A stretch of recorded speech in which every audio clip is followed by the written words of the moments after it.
She went under the wheels. How perfected. Welcome to Under the Wheels. I'm Matthew. And I'm Gabe. And in today's episode, it's our Oscar-tacular special. Woo! Yay! Woo! And our top 10, which We will be discussing the best films of the year 2021. And then talking about why none of them are nominated for any Oscars. Actually, here's a good question for you. Do you have any best pictures on your top 10? I think I have two, actually. I have two as well. This should be interesting. All right. So we're going to start with our top 10 films of the year, or in Gabe's case, the top 10 films that are the best in the year. And in my case, Matt's top 10 films of the year. So got to delineate that because I know, So we will start with number 10. I'm going to go first. I'm going to peel off the bandage just so that we can get the cringiness over with. So my 10th one was the second half of Spider-Man No Way Home. You want to hear something pretty wild? Yours was too? Mine is also Spider-Man No Way Home.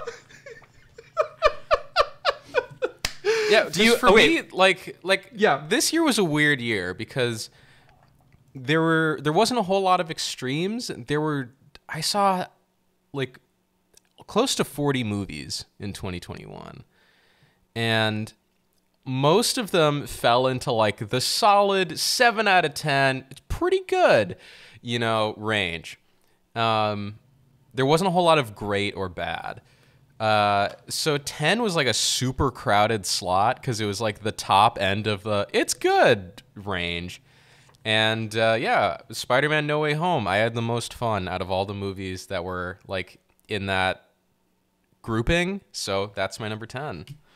So actually, what I should say is, do you have any honorable mentions? I do, but I can't open Excel or I'll crash my recording software. Okay. I'm sorry. All right. I wish you'd written them down. So when we get to number 2, let me give you my honorable mentions. No, we'll wait. We'll wait to do that. It's the same with me, where it's like there's a lot of movies that I think are good, that you should see because they offer some sort of value, but nothing hit my enjoyment bone as much as Spider-Man No Way Home did of the movies that enjoyment bone sounds like a euphemism for what. I mean, it's like that guy with the sandwich when you were watching Rogue One. It hit his enjoyment bone. But like there's something like very charming about the end of Spider-Man No Way Home, and the fact that like Academy Award winner Mauro Fiore shot that movie is just like icing on the cake to like, all right, it didn't look as bad as I like to think it did. Yeah, looking at my list, I pulled up Excel hoping my thing won't crash quite so quickly. Below Spider-Man is like a 9-way tie between Annette, The Suicide Squad, The Harder They Fall, Dune, The Tragedy of Macbeth, Titanium, No Time to Die, Passing, and Black Widow. Oh my God, you're gonna cringe so hard at my top 10 list. Here's my list of honorable mentions that didn't make the top 10, and I can give you a reason for each of them. But it's my 5 honorable mentions are The Green Knight, No Sudden Move, The Protege, West Side Story, and Nobody. We're about to have a very interesting conversation. We are. I like, as much as I appreciate The Green Knight and it takes up a lot of space in my brain when I think about it, it's the movie that I really, really, really wanted to like more than I actually like. Especially upon reflection, upon talking to you, talking to everyone else. Like, it's such a great idea for a movie, and it's such a great indie movie, but it's just like it's just missing something, and maybe it's just and it's probably don't the thing worry, that it's missing. We'll get to it. We'll get to the. We'll get to it. All right. Yeah, the same Spider-Man with No Way Home. Yes. 10 for both of us, which is pretty funny. Yep. You're gonna hate my number 9. What is it? My number 9 is Nightmare Alley. I really liked it. Oh, fuck you. How dare you put that above Spider-Man No Way Home?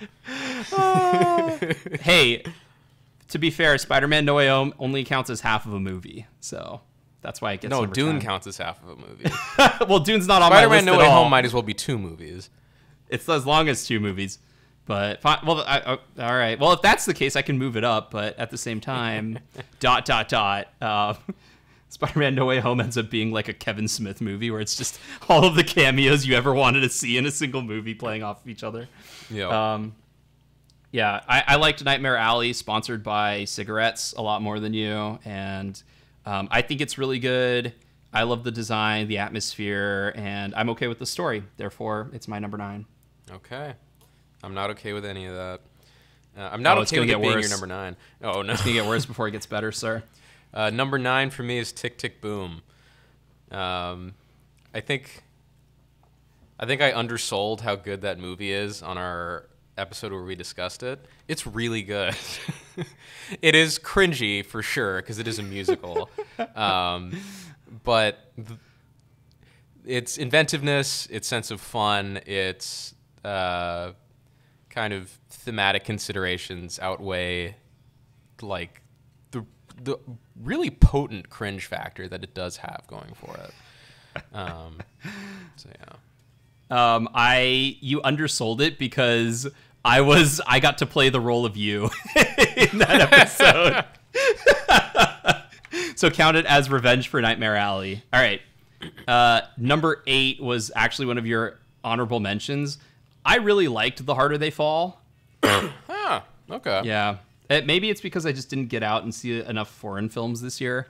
But The Harder They Fall made my list because it had everything that I love about stylish Westerns, and it had a fantastic cast. I love how blunt it was with a lot of its design. Like when they go to the white town. Oh, yeah. And like everything Mayville is white. Whatever. I thought it was so funny. Like the white town. And it's like, get it? Because it's all white. And I was like, okay, that's clever. It's so weird because in that scene, Donald Cerrone, the UFC fighter, is like a cowboy at the bank, and his nickname is Cowboy. And I'm just like, what the fuck is going on right now? Levels upon levels upon levels.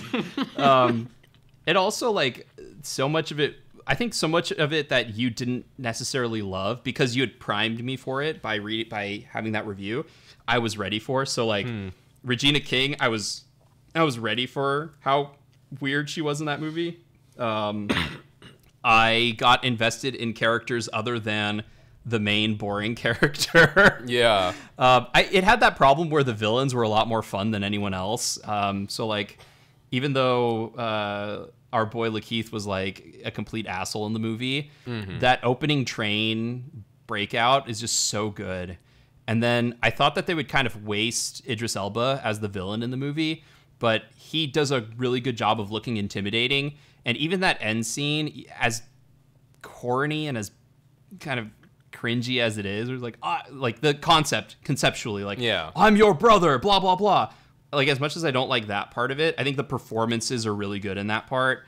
And I like the whole stuff with the quick draw and like the woman who like ultimately kills Lakeith Stanfield. I like her storyline in that as well. So I liked The Harder They Fall. As cliched as it was, if you do a cliche really well, it turns out to be a really good movie. In that number vein, 8 for you. My number 8 is No Sudden Move.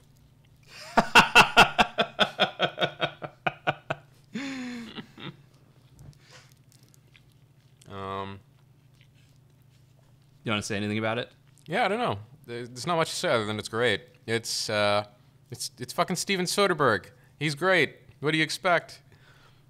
He's good at crime movies.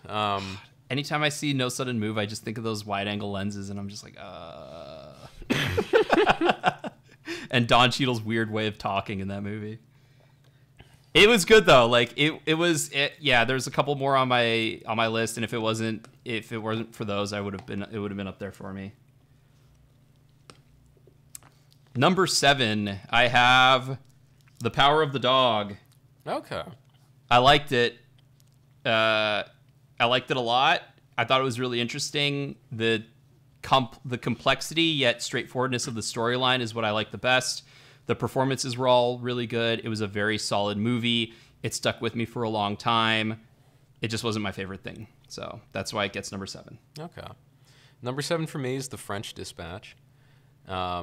It's the most Wes Anderson-y Wes Anderson movie I've ever seen, and I love every single thing about it. It just like doesn't really amount to much. Is the problem. It's tons of fun, but it kind of doesn't really mean much of anything. But yeah, it's bright, colorful, funny. Uses a lot of really cool cinematic tricks and techniques, and yeah, it's just a really good time. Okay. My number 6 is the animated movie Ron's Gone Wrong. I think it's the most underrated animated movie of the year. It was snubbed out of Best Animated Film. I think it has a really good message to it.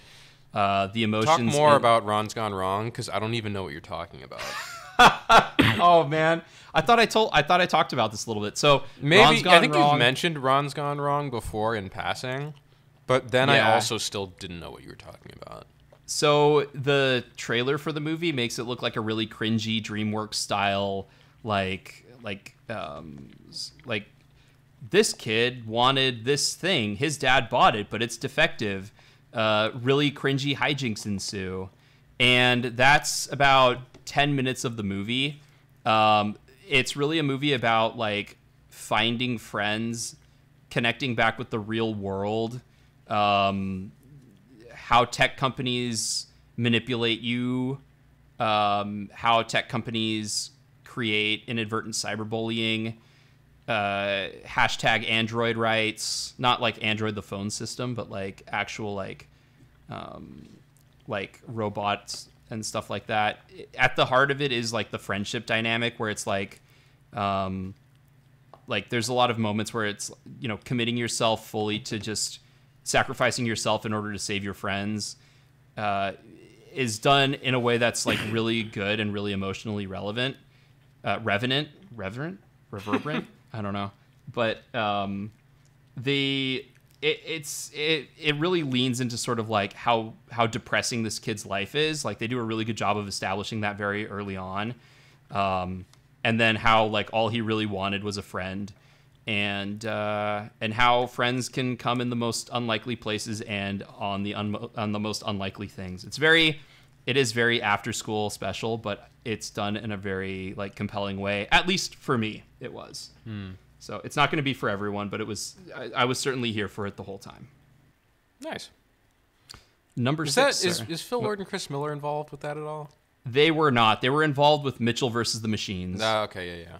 Yeah, which I did not see but wanted to. So if I saw it and I liked it, it might be on this list. But I don't love their stuff, so it probably wouldn't have made my list. Okay.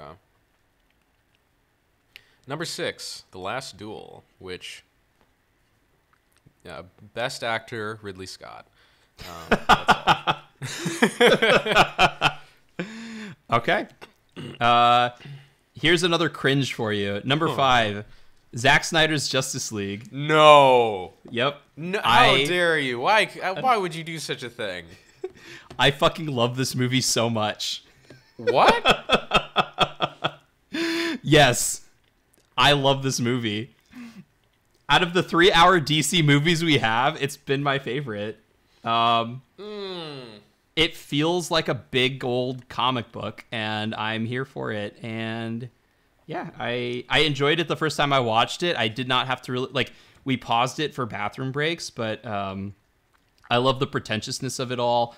I love the massive scale. It's 4 hours, not 3. Oh, you're right. It is 4 hours. Well, you know me, and I mean, like, Seven Samurai is one of my favorite movies. So, and I enjoy most of these actors playing these characters. Specifically, like, I like Ben Affleck's Batman. I like Henry Cavill as Superman. And this is the movie where it's like they got Henry Cavill's Superman right. I like kind of. More so in this than in other things. Also, I think they had to color grade his entire suit. They had to like redo his entire suit because he shot it in the blue suit. Then later on, Zack Snyder's like, I'll spend $10,000 on color grading his suit to black and white. And yeah, it's like, I don't know. I guess there's something about it where like the creative person in me who finally saw, well, I guess the other thing is I like to look at it as a study of, we got the studio cut, and now this is sort of the most director cut movie of all time. And it's not bad. It's like right up my alley. It's my kind of a movie. So Zack Snyder's Justice League is number 5. I think I was also really surprised by it, which is kind of leaning it in its favor as well. I got something you can shove up your alley. All I have to say about Zack Snyder's Justice League is, be careful, son. There's monsters outside.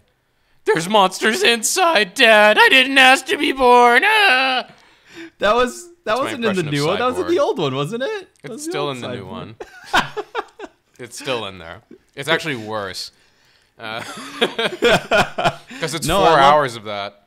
No, I love Sad Boy Cyborg who loses his dad and then realizes that he loved his dad the whole time. It's great. I love it. I'm here for hilarious. It, Gabe. Well, it's just the nice thing about the Snyder Cut is his character changes.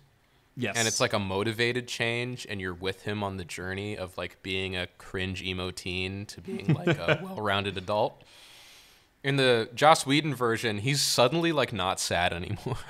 he's suddenly just like booyah. He just forgets all of his problems, and you're like, what the fuck?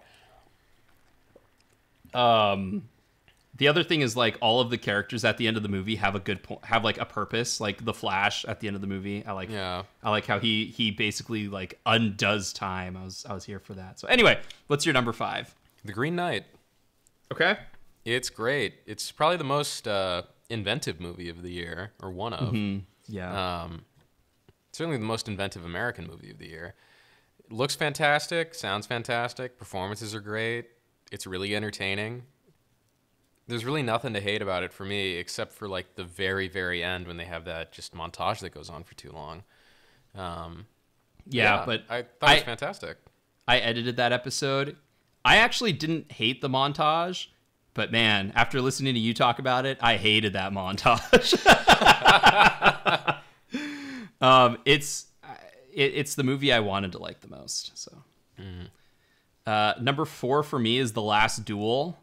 Okay. I think that it was, out of all of the Oscar baity type movies, well, except for my number 3 movie, The Last Duel should have been nominated for Best Picture.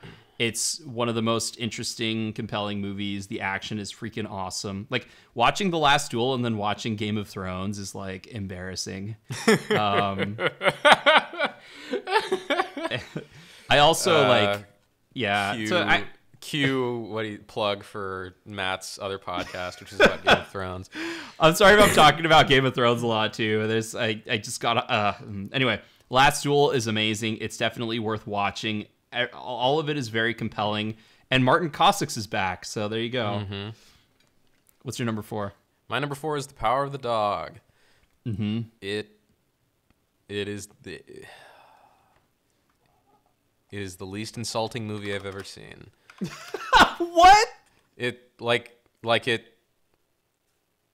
expects you to follow along, and it knows that you're a thinking, reasoning adult, and that you'll figure it out. And it's not going to spoon feed everything to you. And it works so much better because of that. It does. It really does. It's like the Batman. It doesn't spoon feed you. All right. Number 3 on my list is Drive My Car. Number 3 on my list is also Drive My Car. So let's get into Drive My Car. Yeah, I was not sure I thought that this movie was like going to be 3 hours of real time in a car as he's driving from like one location to another.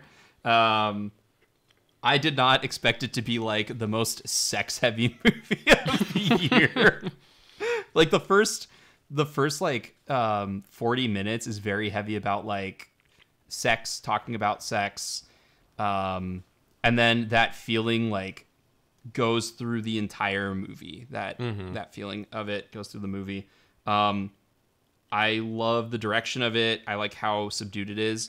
I think the camera work isn't flashy, but it's always exactly where the camera needs to be for the most part. And I really appreciate movies that are very like, this is where the camera needs to be, and when it cuts exactly to the next place where the camera absolutely has to be. Also, like, scenes that happen in the beginning have an effect later on in the movie. So the way that the movie builds on everything is really good, and the way that the movie talks about our understanding of love, intimacy, physicality, and sexuality, I think is very compelling. How like we tend to lump sex with intimacy, but then as this movie shows, sometimes intimacy is about other things that we think are more important, and how those betrayals can hurt more than physical betrayals. I think we're all very interesting and compelling. And I'm surprised it's so high on your list, because it does the most like avant-garde theater thing ever, of a bunch of people speaking different languages on theater and then responding like they're all speaking the same language. But I really love all that theater. stuff. I don't like theater. I'm fine with theater in film. So tell me a bit about why it made your number 3. Yeah, I thought it was excellent. Like,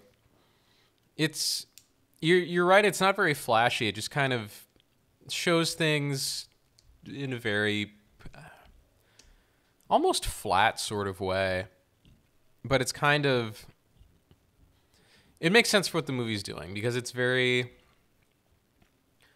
of like The Power of the Dog, where there's a lot of implication, there's a lot of elusiveness, and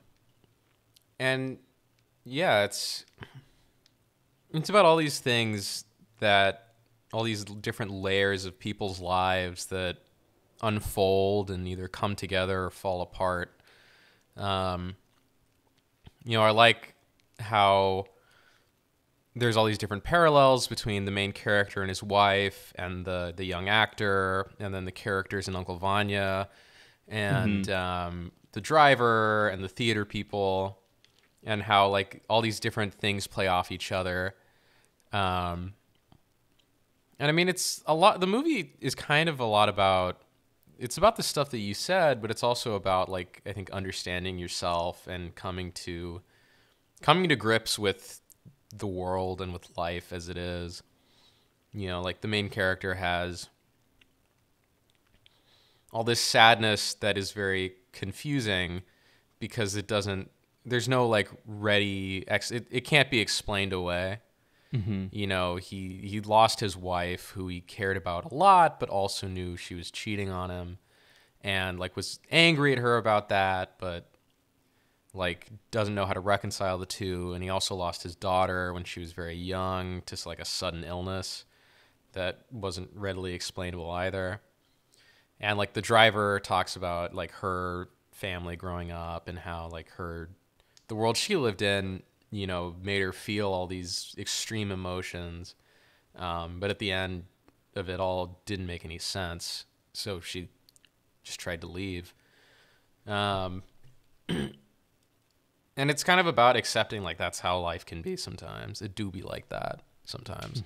And it even, like, parlays really well with Uncle Vanya, and, like, the mute woman and her monologue. She plays Sonia, so she gives the monologue at the end, where it's like, she talks to Uncle Vanya about suffering. It's like, we suffer through life.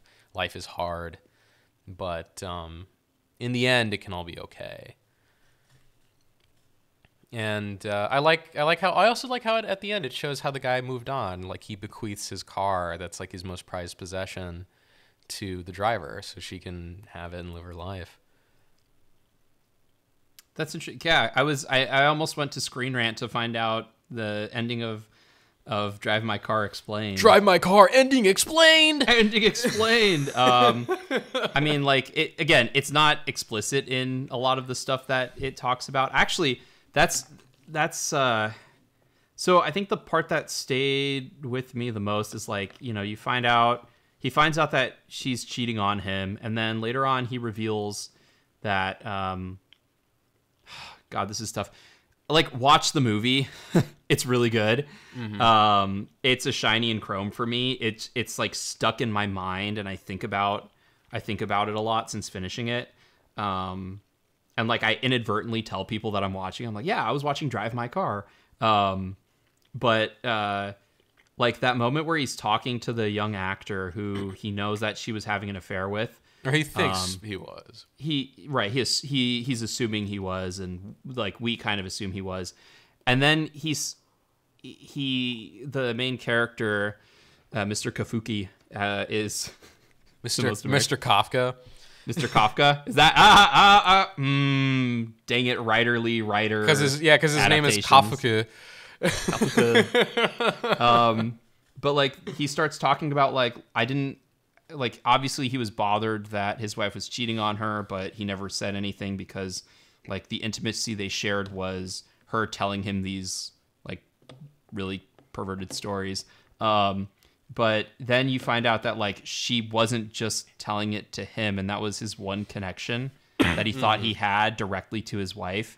Like that whole part I was devastated by. I thought that was like, it was amazing how they could take something that you wouldn't think was, like, I don't, it's something that you don't find in American movies that they can do something like that with. I feel like it's something that kind of happens on a regular basis with Japanese movies where they will like use a lot of analogies and allegories like that. It doesn't happen as well as in American movies. And in this movie, it was just absolutely devastating and punishing when it's revealed that happens. And like already you're kind of not sure how to feel about this guy. And that is kind of just like, God damn, I don't know. Yeah, well, I think the part that's really devastating is that like he knows more of the wife's story than that she was writing than the husband does. Than Kafka does, yep. It's just like, it's really intense. Yeah, it's just, it's good. It took me by surprise. I did not think it was going to be as good as it was. Or as like sex heavy as it was either. Like that threw me off. I was watching it and all of a sudden it just starts with like her sitting up in silhouette completely naked, and I was like, what am I exactly in for now? I don't know. But really good stuff. Anything else you want to add on Drive My Car? No, I mean, it's hard to get into without spoiling some of the best stuff, and I think people should try and see it without knowing too much. Yeah. Even though we what is going on, because it's also about like people revealing themselves to others, and like if you know all the revelations ahead of time, I think you don't get to feel that moment of like learning something. That's true. So I apologize if I spoiled it. Maybe I should take that part out of the podcast. No, you leave it in. I mean, it's not that big a spoiler. Okay. That was the most significant part for me. But all right, let's move on to my number 2 movie is The Suicide Squad. If you found that surprising, I feel like we don't talk enough. For a long time, The Suicide Squad was my number 1 favorite movie because it was everything that I like about blockbusters and then some, done really well. It's my favorite James Gunn movie. I'm not a huge fan of the Guardians of the Galaxy movies, but the Suicide Squad, like, to me, hit it out of the park. Like, I don't want to watch that Peacemaker series because I love the way Peacemaker's done in the Suicide Squad. So, I love the way it was shot. I love the action scenes. I like how the movie escalates from like individual it escalates from like like military conflicts to individual conflict to giant kaiju conflict.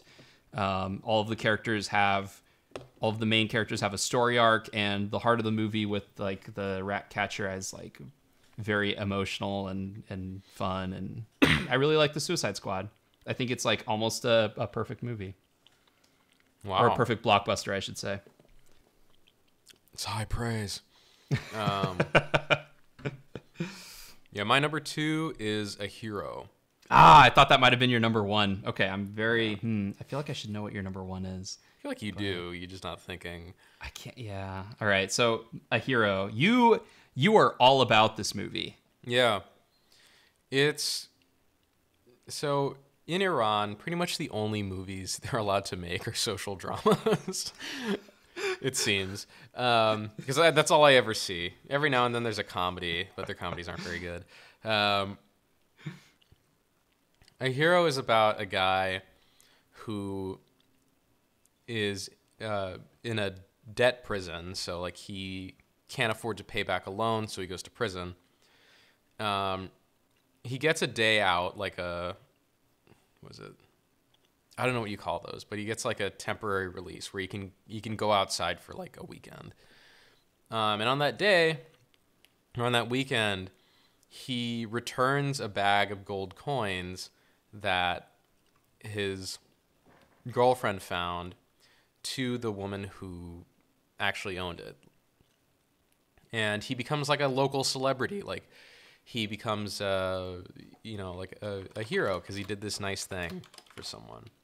Mm-hmm. But then that starts to destroy his life because, the guy he owes money to thinks he's a fraud.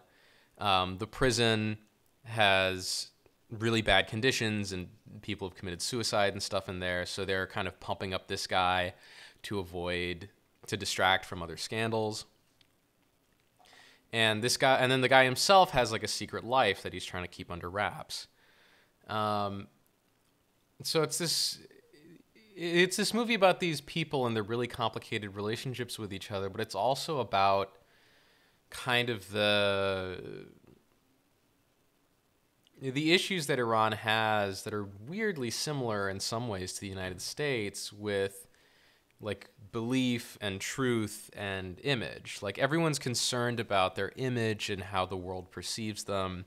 They're really big on like social media and presenting like a good view of yourself to the world, not just for yourself, but also like for your family. Like you have to be an honorable person so that your family is looked on honorably as well. And like if you disgrace yourself, then you disgrace your family by extension. And like the guy he owes money to is his ex-father-in-law. So like his ex-wife, who absolutely despises him, is constantly trying to sabotage him. And then her father, the guy who's the lender, he's being kind of run over on social media as like this, this greedy Shylock who's keeping this noble hero in prison. So he has an incentive to prove that this guy's a fraud, that his charitable deeds are bullshit, when they're not. But they kind of are. Because he originally wanted to use the money to pay off the loan, but then decided against it at the last minute.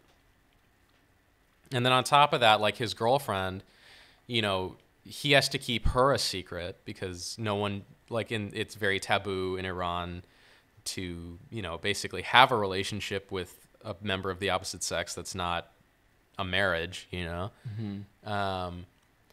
So he has to keep that quiet to preserve his own image. He has a son who's mentally handicapped, and he wants to protect his son and for his son to have a normal life. But then everyone wants to use his son to kind of make a further charity case out of this guy. So it's about all these things, but it's also about how people who are miserable don't want to believe in anything good. Because, the movie's about a prisoner. It sort of frames Iran as a country as a kind of prison, and everyone who lives there as prisoners of one kind or another. And everyone in the movie, except for the main character, his girlfriend, and this one taxi driver who helps them, intermittently, they're all incredibly cynical. They're all trying to exploit every situation to benefit themselves, to benefit their image. And they don't believe that any good thing can be genuine. Everyone is doesn't believe that this guy's act of charity was real. They're instinctually wired to believe it's bullshit. And it's kind of, I don't know, it's reminiscent of, I think, of how even in America, we tend to tear down anything good just reflexively. Anything good is anything that benefits for what? I said, just look at this podcast. Yeah, fair enough. But it's anything that's meant to benefit the world or society is just empty virtue signaling. It's just people trying to look good or whatever, And sometimes it is, but sometimes it isn't. Right. But it's just that level of cynicism becomes corrosive, and that's kind of what this movie is about. I mean, like, a hero is like the most ironic title they could give it. Most ironic, but also the most like it's the most appropriate. Yeah. Yeah, because Okay. I mean, it is about those things. It is about like just how cynical the world can be and how corrosive and destructive that cynicism can be, and how it produces a world where everyone is just out for themselves and trying to make themselves look good. They create the world that they believe exists. You know, they themselves act the way that they accuse others of acting. They accuse this guy, the main character, Raheem, of being, you know, just trying to make himself look good by doing this thing, and that his act of charity is fake. Meanwhile, they're doing all kinds of stuff that's all kinds of empty gestures to make themselves look good, and then trying to tear him down so they look better in comparison. Like, there's even a charity that provides, like, they provide money to people whose, like, husbands and breadwinners are in prison to, like, either pay off their debts or stave off execution, because they have, like, blood money laws in Iran where you can buy your way out of being executed in some cases.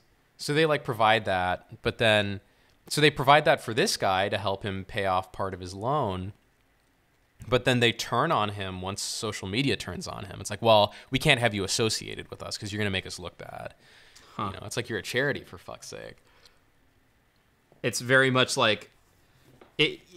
That's cool because it's a very universal story. Like we've seen it many times. It's been in a lot of different stories, but it's also taking that universality and applying it to today. And yeah, Well, it's like crazy. in the details, there's universality, you know? Yeah. Which is what makes it compelling to watch. Is like I might not it was similar to me with like Drive My Car, and it was just a reminder of why watching foreign films is so important, because you get a window into another culture, and at the same time you realize how similar we all are. Yeah, you do. Yeah, it's like you get a window into another culture, but the window's also a mirror back into your own. Yeah. All right. Ever since you put out your review, I've been meaning to check it out because like I said, I want to watch more foreign films. And if you weren't watching Drive My Car, I probably wouldn't have watched it. So, so kudos. All right. I'll move on to my number one unless you had anything else to say about A Hero.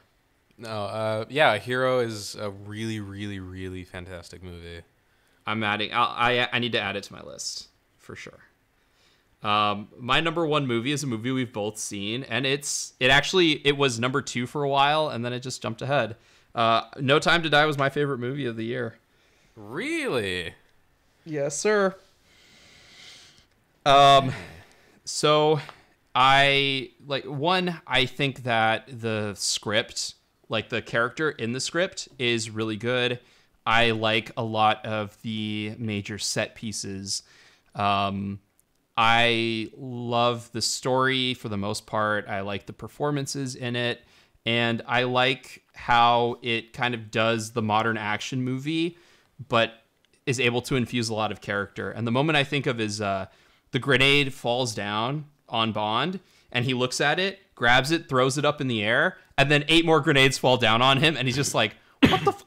And like, to me, that scene is one of the reasons I love this movie, because I think a lot of people will go in thinking that it's the depressing movie, it's the sad movie, it's the final Daniel Craig movie, but there's so much character in between the moments that I think the script brings out through just the way that the characters banter off of each other, and through Cary Fukunaga's direction, where he's like, what's one way we can make this scene a little bit better? What's one way we can make this scene a little bit more charming? What's one interesting or unique thing we can do with this scene? Like the one take going up the stairs scene is like, it's awesome. I love that stuff. And I'm here for the spectacle and the heart. And this movie has a whole lot of both. I don't think the ending hits me as well as it should. I think that, what's her name? Léa Seydoux, your favorite, does most of the heavy lifting in that scene. Because like she's got the ugly cry down that whole scene. It's like, oh, it's amazing. But But there's a whole lot to love. I think it's like, as much as I love Casino Royale and Skyfall, I feel like I'll find myself returning to No Time to Die a lot. Just because it's every now and then I'm like, God, I kind of want to watch No Time to Die again. I kind of want to watch it again. And every time I watch it, I enjoy it a little bit more. So that's my number one. What's your number one? I feel like I should know what it is. Give me a hint. Have we reviewed it on the show? Yeah. Let me see here. What's the one movie I've ranted and raved about being amazing that I haven't already brought up?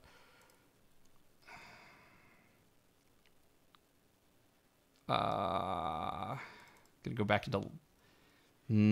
Hold on. Oh no. Oh no. Judas and the Black Messiah. No, that was last year. Stalker was last year too. Oh my God. Why don't I know this? What's the movie? It's Licorice Pizza. I did know that. Oh, I feel so stupid. Oh my God. Okay. That's right. You even said it. You even said it on the episode. It's my number one. Yeah. Lock in. Yeah, that was my stone cold lock of the week. Licorice Pizza, number one movie of 2021. That was your pizza stone cold lock in of the week, of the year. Okay, well, I mean, if you want to, you can talk a little bit about it, but we did spend a decent amount of time on it. Yeah, we spent a whole podcast on it. So, it's the best time I had at the movies. It's technically immaculate, and it's great.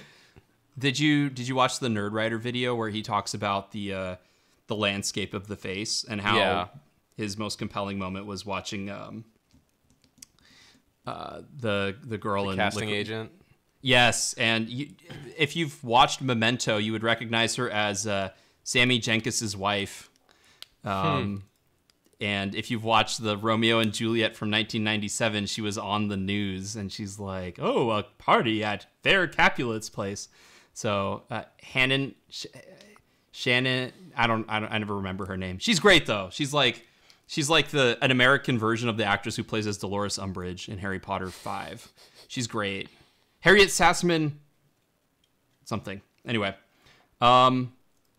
so we'll go through Oscars quickly here. You wanted to talk? Let's start with the foreign film. Yeah, what the fuck, man? Why is A Hero, which is number 2 on my list, amazing movie, won the grand prize at Cannes, not even nominated? I don't know. I can only think that I don't know. It doesn't it's That's the best I can tell you, sir. I don't know. I mean, know. I mean, obviously, like, because I look at these and we've got, I mean, maybe this is why, because we have a movie from Denmark, a movie from Italy, and a movie from Norway in. And then we have 2 movies that are not from European or European adjacent, if it's safe to say, countries. And maybe there's a limit on how many of those movies the Academy is comfortable letting in. Maybe it's political in a nature of just where the movie was released. So I guess, but is Lunana a yak in the classroom really that good? Is the worst person in the world really that good? It was not. It's actually nominated for a screenplay award, I think. It's nominated for original screenplay, so it also might, A Hero might just cut too close to home. Maybe. You know, it might just be a little bit too, based off of what you said, it might just be a little bit too commentary on media, but in the wrong way. The Oscar only likes it in the right way. I'll say this: A Hero, like if Licorice Pizza is the feel-good movie of the year, A Hero is definitely the feel-bad movie of the year. Like it opens you up like like a giant oil drum and then just fills you with rage. Isn't it? Hero is from what country? Iran. Isn't that movie an Iranian movie? Like also a really like hateful, like depressing, dark movie. Wait, so what movie? I'm guessing, is it called an Iranian movie? No. Are you thinking of a Serbian film? Oh, well, it just shows how racist I am. I am thinking of a Serbian film, so never mind. Oh. Well, the other thing is Oscar Farhadi also has 2 Academy Awards already, so maybe they didn't want to give him a third one. Maybe, which is weird because they keep freaking nominating Meryl Streep. Dude, so I know Meryl Streep cannot stop getting nominated for Oscars. I was shitty in a movie. Oh, it was intentional. Actually, I'm surprised because I think last year she was in like 2 or 3 movies, and she's not nominated this year for Best Actress. So maybe the Academy is trying to just branch out. I don't know. I mean, we all know which one's going to win that one because it's nominated for Best Picture. Yes. So if Drive My Car doesn't win, I will be very surprised. I'll be flabbergasted if that doesn't. Just quickly on visual effects, like I feel like the list of visual effects is not very good this year. Also, as great as visual effects are, it would be nice if special or practical effects was a category in the Academy Awards, because there's a lot of good ones there that just like there's a lot of great practical stuff that never gets seen, and it would be a really easy way to kind of give a nod to a department that's incredibly important to the Best Academy. visual effects, The Batman. Is that just like down the line, like best foreign film, The Batman, because Carmine Falcone is foreign? In fairness, The Batman is the only 2022 film I've seen, so it wins everything by default. But these are films that came out in 2021 is the problem. I know. So We're here are talking the about next year's Oscars. Yeah, I mean, here I are the think nominees Dune for... probably should win because their effects are really good. I think they had to have had some practical effects in there. Oh yeah. I think they might have filmed. Well, I know one thing was that the compositing material that they used was not a green screen. They ended up using like a brown screen, so that. Well, yeah, it's Dune. Right, but I mean that way they didn't have to worry about the green spill. So I guess it was either that or they did something like on the volume for The Mandalorian. Which, by the way, everyone who's like Mandalorian looks cinematic. Maybe once they get their lighting down right, but the problem with the volume is that it lights everything super evenly, so you don't have any good contrast. How is The Mandalorian in the shadows. cinematic? Isn't it like rendered in Unreal Engine or something? No. The way that they shoot The Mandalorian is they basically shoot it on a green screen stage, but instead of a green screen, they have a giant projected LED display that shows in hyper detail what the background should be. So it's almost like being on location with a new version of rear projection. Does that make sense? Yeah, that's what I mean. Said? Isn't it filmed in Unreal Engine?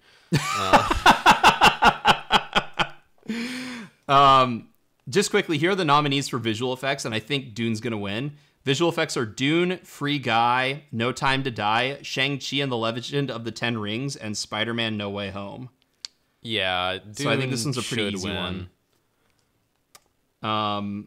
Here's an embarrassment of a category. Are you ready? Sure.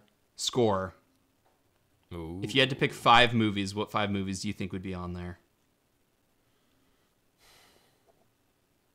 You don't have to take too much time. If you're just like, I don't know, I'll move on.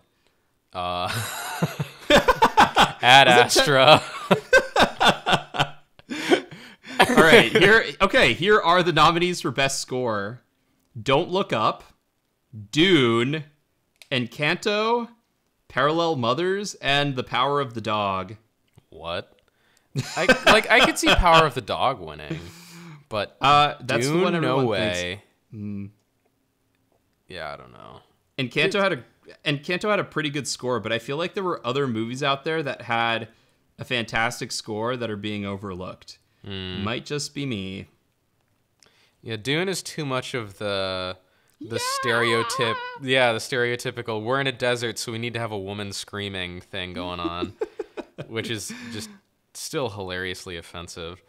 I know, but everyone loves it. They're like, "Oh my god, it's he's the culture, the culture." It's like this is the same guy who like, Hans Zimmer, composer of The Last Samurai. I mean, in fairness, Junkie XL made Hans Zimmer's Justice League score worse by adding the yelling. Hans Zimmer didn't work on Justice League. It was just Junkie XL. So wait, Junkie XL redid his own score? For Justice League? For the Snyder Cut? Yeah, he didn't do the score for the theatrical cut. The theatrical cut was Danny Elfman. Oh, that's right. Okay, so... Yeah. Okay, never mind. Yeah, Junkie XL ruined Danny Elfman's score by adding random yelling. So, yeah, I think the Power of the Dog... A lot of people are saying Power of the Dog is going to win. For editing, we have Don't Look Up, Dune, King Richard, The Power of the Dog, and Tick, Tick, Boom. I think either Dune or Don't Look Up is going to win Best Editing, but this one's for you. I think Tick, Tick, Boom should win Best Editing. Yeah, I would agree, but just based on what I've seen. Yeah. Who knows? Power Maybe of the King Dog Richard is good really editing good as well, but I can't. I'm trying to think like how King Richard would be like such a beautifully edited movie. Subscribe to our if we get 100 subscribers on Under the Wheel YouTube page, we will do King Richard and see if it really does in fact have the best editing. Yeah, that is the lowest threshold for anything, by the way, is to get us to see King Richard. It only gets harder from there. Yeah, that's true. At least King Richard has your boy Will Smith in it. Oh yeah. Cinematography. We've got Dune, Nightmare Alley, The Power of the Dog, The Tragedy of Macbeth, and West Side Story. Oh, it's got to go to Bruno. Without a doubt. One, just because for The Tragedy of Macbeth? Yeah, and also, like, he does all of the lifting in Tragedy of Macbeth. The movie is just there for his cinematography. I wish I could comment on The Tragedy of Macbeth. I really wish I could make a note of it. I want Janusz Kaminski to win for West Side Story because he and Spielberg had the brilliance to shoot the musical scenes like actions, like Spielberg shoots action scenes, and they're fantastic. And a lot of it is just like we're so used to seeing Spielberg do his thing, but the way he composes shots and moves his camera is still my favorite way to do it. So he's who I want to win. But who do you think is gonna win? I have no idea. So I just really hope it's Bruno Del Bono. So he gets it. I think it's either going to be Greg Fraser for Dune or whoever shot The Power of the Dog. I feel like it's just going to be kind of a flaccid win either way. Maybe. Yeah. You don't care about production design, but I'm going to comment on it quickly. It's Dune, Nightmare Alley, The Power of the Dog, The Tragedy of Macbeth, and West Side Story. Dune the one all the thing way. Is going to win. Yeah. Should win. I think Nightmare Alley should win because Nightmare Alley has nothing but production design going for even the biggest detractors can appreciate the fact that it makes Buffalo, New York look like the best city ever to live in. So it does make Buffalo, New York look like it's in BioShock. That's my for production design, but it's probably going to be Dune. Dune is going to be the technical award winner, I think.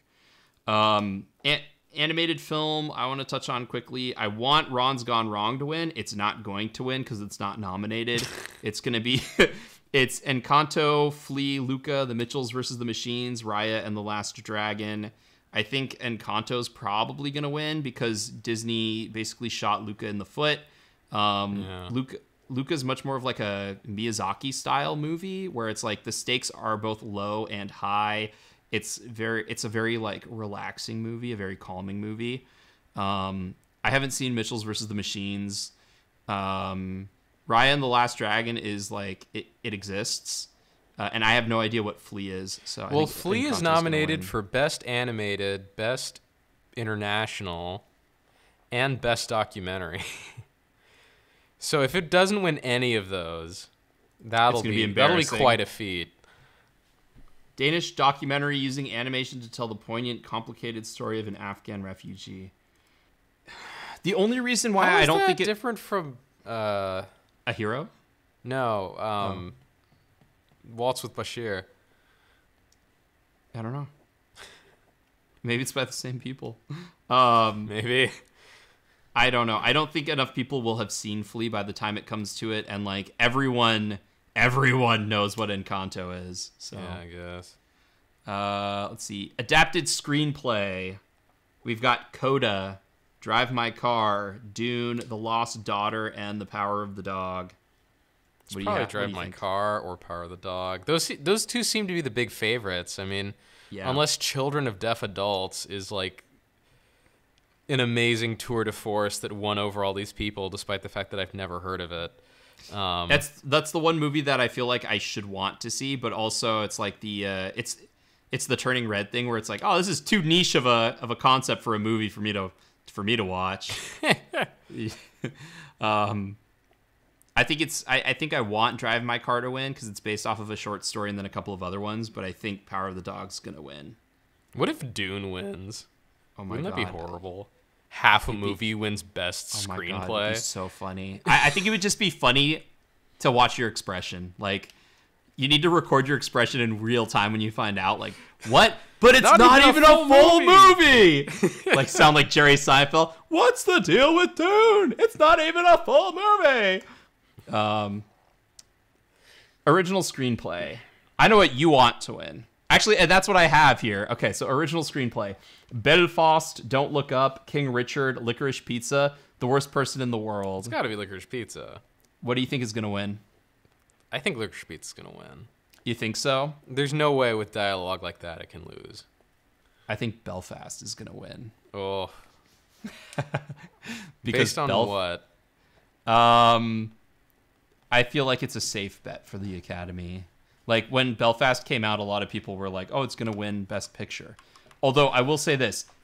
Belfast is shot like it was shot in the pandemic. Like, everyone is 6 feet away. The camera doesn't move. But they have all of these allusions to, like, Kenneth Branagh when he was growing up. He liked Star Trek. He liked movies. He liked the play.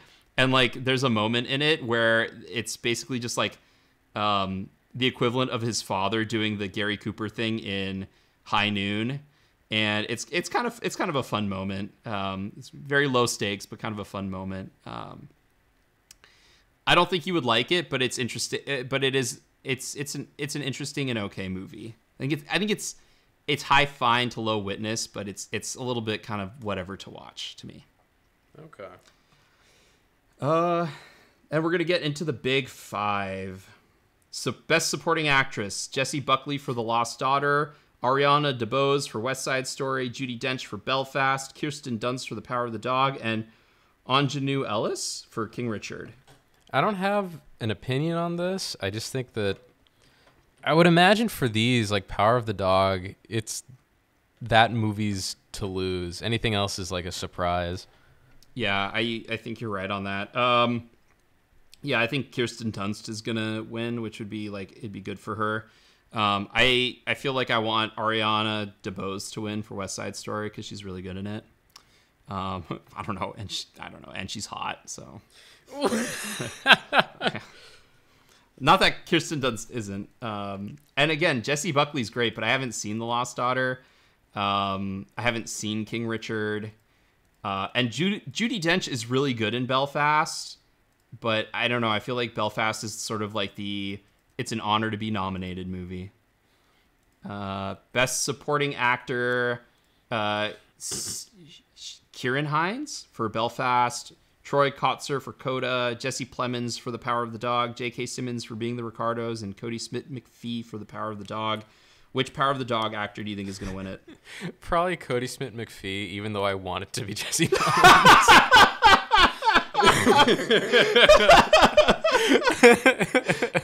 The thing about Jesse Plemons in that movie is like, I can't believe he's nominated. Like, what criteria are they using for him to be nominated? I don't get it. I get like Cody Smith. It got you to see the movie though. Like that's the thing. Yeah, but it's not. But that doesn't move the needle for everyone. Maybe it does. Maybe Jesse my Plemons. God. There's something that we've just been missing this whole time on Jesse Plemons. He's the needle mover. You know? Oh my god. It's like he's even more like Philip Seymour Hoffman in this movie than normal. I don't know. He's not anything like Philip Seymour Hoffman, but he is 100% Jesse Plemons. He is. He's 120% Jesse Plemons in this movie. Especially in that movie. Especially because he's married to the person he's married to in real life. I know. Like, I wish he were in, to be fair, I wish he were in the movie more than he is. But anyway, I think I kind of want Kieran Hines to win for Belfast. Okay. Actress. We've got Jessica Chastain. This is the hard one. So we have Jessica Chastain for The Eyes of Tammy Faye, Olivia Colman for The Lost Daughter, Penelope Cruz for Parallel Mothers, Nicole Kidman for Being the Ricardos, and Kristen Stewart for Spencer. What in the hell is The Eyes of Tammy Faye? I've never even heard of this. Andrew Garfield and Jessica Chastain are married to each other, and Jessica Chastain puts on a lot of prosthetic makeup, so naturally she should win. I don't think she's gonna win for it. That's But crazy. yeah. I haven't seen any of these. Also, it's weird how every year there's just like a random Pedro Almodovar movie that just pops up in these Oscar nominations. Not for Best Foreign Film, but for other ones. I have never seen a Pedro an Almodovar movie. I've never seen one of his movies. Neither have I. Maybe But we yeah, it's should just do that strange. for He one never of seems these to get episodes. nominated for Best Foreign Film, but it's always like Penelope Cruz for whatever movie he just made. I mean, Penelope Cruz is a good actress, and She like is. she should win at some point. I think most people are hoping she wins for this, but I also Olivia Colman has become the new Meryl Streep. Like every year she's nominated. Yeah. Come on, I like Olivia Colman. She's great, but come on, people. I So hope think none of them win, honestly. Actually, no. Kristen Stewart, if she won, That's the one that I would be great. figured 'Cause you'd go people for. would be angry. I would. My only thing is like if she wins for that, it's like, oh yeah, of course she won. She's playing Princess Diana, and people love Princess Diana. So, But people that's the hate only- Kristen Stewart for some Yeah. reason. because she, I like- just want people to be mad. She like eats her hair. That's why I want Penelope Cruz to win. I want her to win. I'd be want her okay to with get Penelope her- Cruz winning, even though I have no idea what this movie is. Salma Hayek told me I should root for her, and so I'm going to root for her. All right. Okay, Salma. All right. Best Actor: Javier Bardem for Being the Ricardos, Benedict Cumberbatch for The Power of the Dog, Andrew Garfield for Tick, Tick, Boom, Will Smith for King Richard, and Denzel Washington for The Tragedy of Macbeth. Who you got? It's do you want to probably win going out to of be those? Benedict Cumberbatch, but it should be Yes. Andrew Garfield. Okay. I have no opinion on this, so my write-in candidate is Daniel Craig. It should be Daniel Craig for Knives Out, but that was For Knives Out. or for Jimmy Bangs. Yeah, I agree. I think it's going to be Benedict Cumberbatch. I don't have the same relationship with Tick Tick Boom as you, but I'll take that. Andrew Well, I was going to say, Andrew like, Garfield. Best Actress should probably be, like, Alana Haim. Best Actor should probably be... I mean, it could be Andrew Garfield. You probably should be, like, Dev Patel. Or, Ooh, yeah. you know? Talk about movies that got, like... Bradley Cooper didn't get... That's right. I wanted Bradley Cooper from Nightmare Alley in there. I mean, he's nominated for Best Picture. Why not? But Yeah. Well, you know who it really should Best be is Supporting Amir Actor. Jadidi from A Hero. A He Hero, should be yeah. Best But Actor. you know what? All right. Let's move on to Best Director. Wait, we've there's got more. I have more outrage. Hold on. Okay. Yes. I can feel your anger. Best Supporting Actor. It's got no one from The Last Duel in there. What the fuck is that about? Yeah. Also, no Bradley Cooper. Nope. Oh, Because his not at all. performance, Bradley Cooper's performance in Licorice Pizza, maybe other than Amir Jadidi in A Hero, is the best performance in any role by a dude. And like the Academy loves people being people in real life, so Yeah. you think that they would just latch on because I forgot what. Oh my god, I can't remember what the character's name is, but the producer of Batman, and he's like a complete psychopath, and it was perfect and brilliant, and yeah. What? Yeah, that's who he was. Bradley Cooper was one of the producers from Batman. Oh yeah, he Licorice was Pizza. like John something. John Peters. Thank John you, John Peters. Peters. Yeah. I almost said John Waters. I was like, no, that's John. not Oh my God! Can we get that Bradley Cooper movie Bradley where he plays Cooper, as John Waters? Oh hell yeah, I'd be down for that. Any more outrage, or should we move to another category that will outrage you? Oh, best supporting actress. I feel like the driver from Drive My Car would be a shoo-in for that. Yeah. I mean, the main actor for Drive My Car probably should be nominated as well. That's true. Like, for being... and of course, like, to be fair, I mean, Idris Elba in The Suicide Squad should win Best Actor because he's fucking awesome. No one in the Suicide Squad gonna get that.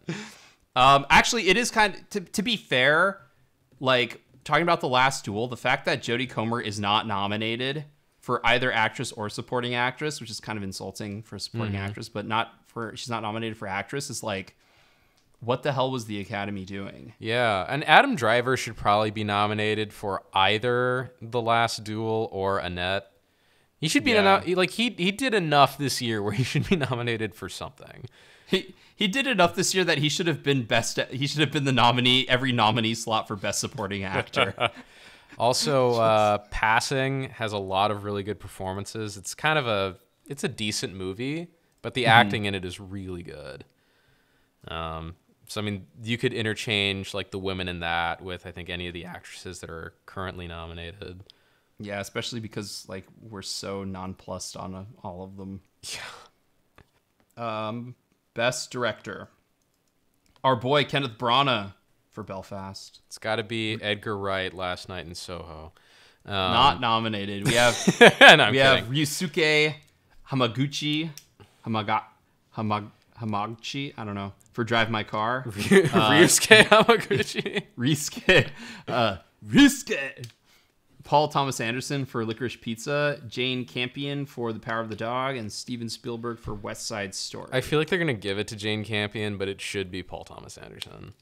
Yeah, I feel like they're going to give it to Jane Campion too, and I'm torn on this one because I love Spielberg, but I think that Drive My Car should win because I think it was like full spectrum the best directed film. I wouldn't argue against that. And then finally we have Best Picture. Also, David Lowery probably should have been nominated for David Lowery, that's true. Like he should that's be in there. Like except you hate that ending. I know. So so it's not getting best screenplay. It's not. But I mean, he also like he could have cut that ending down. Yeah. So that's that montage I think disqualifies him, unfortunately. But that's the thing. It's like, is that bad enough to outweigh all the good that he did? It's weird. Some of the ones that are nominated, right? I mean, even with that said, like, except for West Side Story and Belfast. Okay, so 3 of the 5 movies are like within your are your top 4. So, you know, it's like it would have been nice for, in your case, if like Ridley Scott should have been nominated. Ridley Scott saved The Last Duel from being okay. Oh yeah. Yeah, he definitely should be nominated for Best Director. Yeah. So and with that you'd bump off. I would say probably you bump off Spielberg, and then Kenneth Branagh. Unfortunately, you could. Well, I would probably bump off Branagh before Spielberg, just because Spielberg as a director, like, hey, this is one of the most like treasured movies of all time. Let me remake it, and in a lot of cases remake it better. So that's why I think he's on that list. That and, you know, Lifetime Achievement Award type stuff. So yeah, you'd bump Branagh off for Last Duel, and then from there it's like, all right, well, what else are we putting on here? You know, we can't put Fukunaga for No Time to Die, can we? I would, but you know, I wouldn't. That's not good editing if the movie's too long. But it's Best Director. It's not good. Well, not but good. The director directs the editor. So there you go. He plays the orchestra. Damn it! All right, let's get into Best Picture. Belfast. Oh, sorry. Go ahead. Yeah. Oh, the nominees: Belfast, Children of Deaf Adults, Don't Look Up, Drive My Car, Dune, King Richard, Licorice Pizza, Nightmare Alley, Power of the Dog, West Side Story. This Coda thing really is baffling to me. I've never heard of this movie, but it's all over these Oscars. Maybe it'll be like that one, the Sound of Metal, where it's just like it takes you by surprise and you end up liking it. Yeah, maybe. I mean, yeah, for me, I think Power of the Dog's gonna win. I want Licorice Pizza to win. I think Power of the Dog's gonna win. Of these movies, I want Drive My Car to win. I'd also be okay with Drive My Car winning. I don't want Dune to win, that's for sure. I don't want Nightmare Alley to win. I don't think Dune or Nightmare Alley will win. I think Nightmare Alley is another one of those, like, it's an honor to be nominated. Nightmare Alley is one of those, how the hell did this get in here? Okay, if Coda wins, then we have to review Coda on the show. Oh, fuck. Yeah, we probably do. Yeah, we have to. We have to see what this is all about and see if it was worth it or not. So it's on Apple TV Plus. How the hell am I? I'll just pirate it. It's on Apple TV Plus. Oh man. Do they have free subscriptions? Because there's other movies I want to watch on there, like The Tragedy of Macbeth. Which, is that nominated? That's not even nominated. No. Why isn't it nominated for Best Picture? That's baffling. Well, because it's just okay. It's Macbeth. No one likes Macbeth.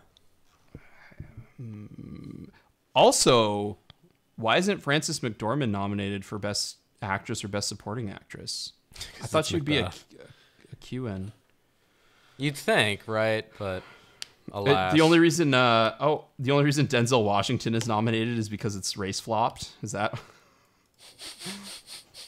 You never heard of Black Scotsman before? Yeah, it's weird because Frances McDormand's performance is probably better than Denzel's in that movie. I mean, I know she won last year, so maybe it's like to not show favoritism. Maybe they are really pushing the whole, like, we're trying not to show favoritism and we're trying to get new blood in here. Which would explain why Kenneth Branagh is in there for Belfast. I'm beating up a lot on Belfast. Belfast is a really personal movie for him. I just don't think it's his... I don't think it's his best stuff, which is why it's kind of a shame. Like, if like Hamlet is his best stuff, or Henry V is his best stuff, even parts of like Cinderella are really good. He has a lot of stuff where he does a really good job. I don't think Belfast comes close to it. So that's why, if I'm harsh on it, I apologize. That's why. It's understandable. Yeah. But I still love you. I still love you, Kenneth Branagh. I think you're fantastic. Do you have anything else to say about the Oscars and how you're just going to be wearing a Licorice Pizza shirt and crying into it because it doesn't win anything? I am probably going to be playing video games while the Oscars are on, if I'm being honest. I'm going to be asleep because it's going to be super late and I got to get up early the next day. Yeah, but I am not. I'm not going to watch this shit. The Oscars are so stupid. This is probably the most flaccid year for me. I know I've used that multiple times, but it's true. It's just like there's nothing compelling. Like, I guess I'll be happy for Benedict Cumberbatch because he's been feels like he's been trying to win an Academy Award for such a long time. Like, ever since Sherlock ended, he's been really throwing himself into it with all of these roles. But like, I don't know, man. I don't know if what you did to yourself in The Power of the Dog was worth it. I don't know if getting lung cancer for a role is a good way of like winning an Academy Award. But it helps him do the angry penguin Doctor Strange accent better. That's what he sounds like when he tries to be an American. Peter, I don't know why you are thinking about doing things like Little this. Lord Fauntleroy. It's also weird that like he's in two movies where he keeps yelling at a kid named Peter. That's true. That's what made it easier for him to memorize his lines with like his weird like did you hear about like the Sam Elliott comment about it? He's like, why is he wearing his chaps to bed? I'm like, because if he didn't wear those chaps to bed, he wouldn't have that really weird silhouette as he's walking. That's why he's wearing his chaps to bed. Well, the best part is like, what's with all these allusions to homosexuality? It's like, I don't know, maybe because he's gay, my dude.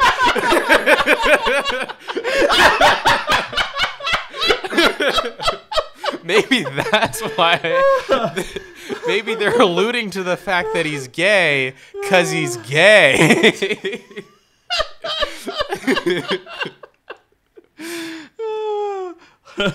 Like, when I was a cowboy, I never saw a bunch of people laying around naked.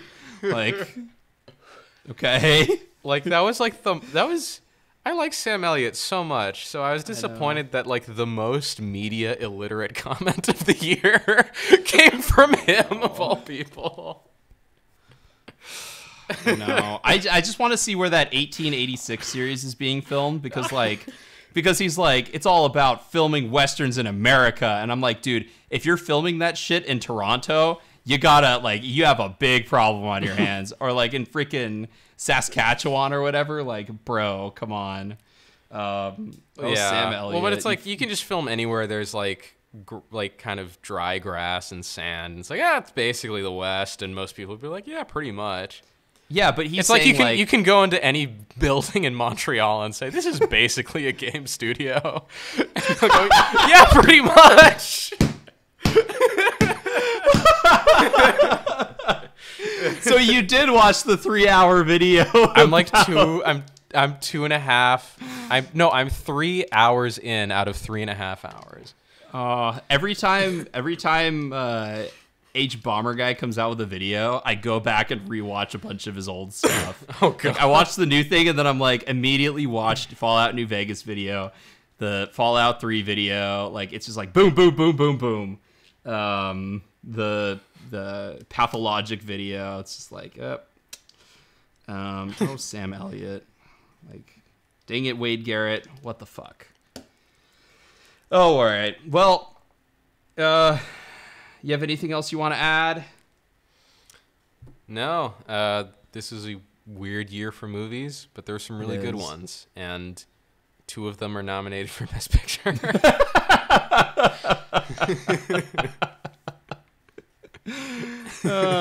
Maybe one year they'll get it. Oh, I was thinking we should do an awards show of our own one of these years. The Under the Wheels Awards. Yeah, I have and we'll a few call them Under the Wheels wheelies. Awards. Actually, I want to give out. Yeah. Yeah. What are your wheelies? That's what I'm calling the awards, whether you want me to or not. So the Stan Lee wheelie for Best Cameo goes to, as I mentioned before, Donald Cerrone, cowboy as a cowboy in The Harder They Fall. Wow, not Vanessa Hudgens? No.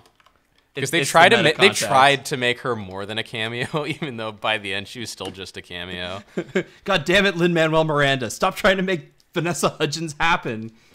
She's not going to happen, guys. Insert Mean Girls reference. All right. What other wheelies do you have? Hold on. I need to look up the guy's name real quick. Okay. I only have one other wheelie, but okay. it's a good one. It's a very fitting wheelie. Okay. And it's technically not a movie, but the Raleigh Beckett wheelie for Worst American Accent goes to Raul Coley, Midnight Mass. Yep. That's a good one.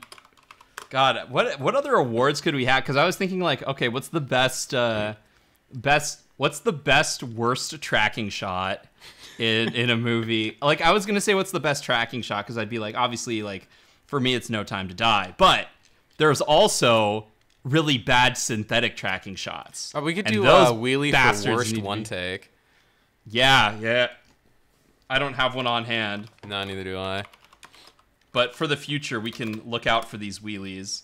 Well, if our viewer or listeners want to suggest other wheelie categories, how can they find us? Ooh, if they did, they could find us on underthewheels.com. They can please leave comments on the podcast or on our YouTube videos so that we can compile the data and then talk about it. We won't always make fun of comments if they're, complete illiterate garbage. So YouTube, Under the Wheels. The easiest way to find us is to look for the old guard. Type in Under the Wheels old guard, and I think it should come up. Underthewheels.com. Look for us on iTunes, Apple Podcasts, I guess. Stitcher. And also make sure you email us at video@underthewheels.com because we love fan mail. And music is by Mike, who always puts out great stuff, and he streams on Twitch. So go watch his stuff. He's currently trying not to die in Elden Ring. So there you go. I still haven't got Elden Ring because I know it's going to ruin my life once it's in my possession. That's what you should have spent your time away on, is just like, I'm going to play Elden Ring and then hope that like I just don't get sad. Like, I would need to take a month off to play Elden Ring. You just like tell your girlfriend like, just don't come visit me for the next month. Like, it's just not going to be good. She comes and visits you. All of a sudden you just like, you look like, I don't know, a caveman. Like all of your clothes are torn. Everything smells terrible. And you're just like, I finally beat Elden Ring. She's like, is it worth it? Yes and no. It was fine. It was both a shiny and chrome and fine at the same time. Just launch into a podcast episode. Ashen One, take comfort in these sovereignless souls. I don't even know. Get it for PS5. You know what? Sign up for Patreon so Gabe can finally buy Elden Ring, and then maybe we'll do like a live stream of him playing it, and he'll be sad. Oh yeah, we'll do that. On that note, you have anything else to add? Nope. All right, I'm Matthew. And I'm Gabe. And you have just been Under the Wheels.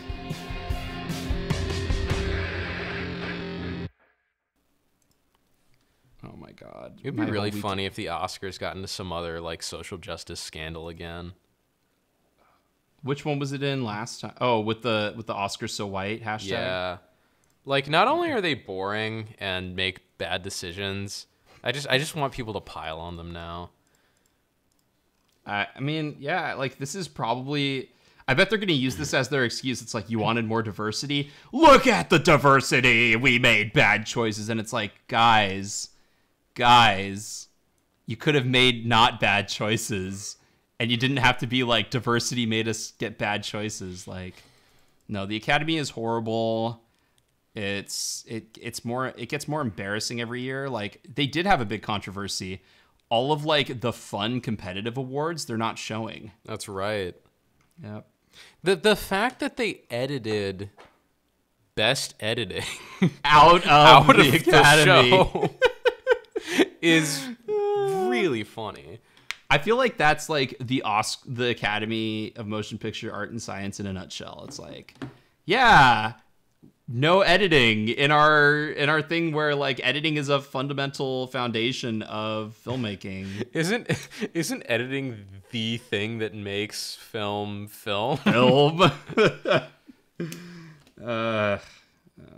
That's so. Are they also doing it for cinematography? I think they combined sound as well, because the New York Times thing I was looking at just had sound listed. It didn't have. Oh, so it's not sound editing and sound mixing, which is nice because it's kind of confusing, but at the same time, well, because most people don't know what that is, or what like the differences are. Hold on, bear with me. Okay, these aren't the complete list. Where the heck is sound? Oh, okay, here we go.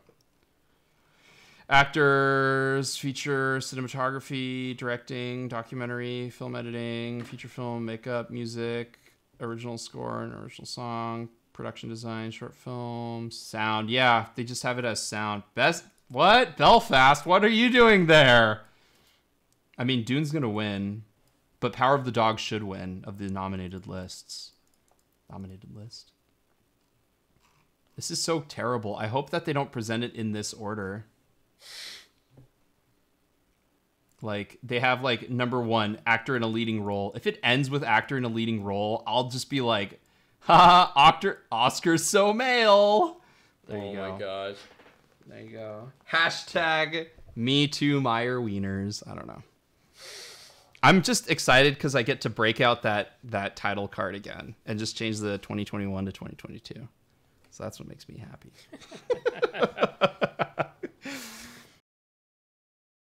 Like at first, Phil is kind of cruel to him, and then on Little Lord Fauntleroy. Yeah.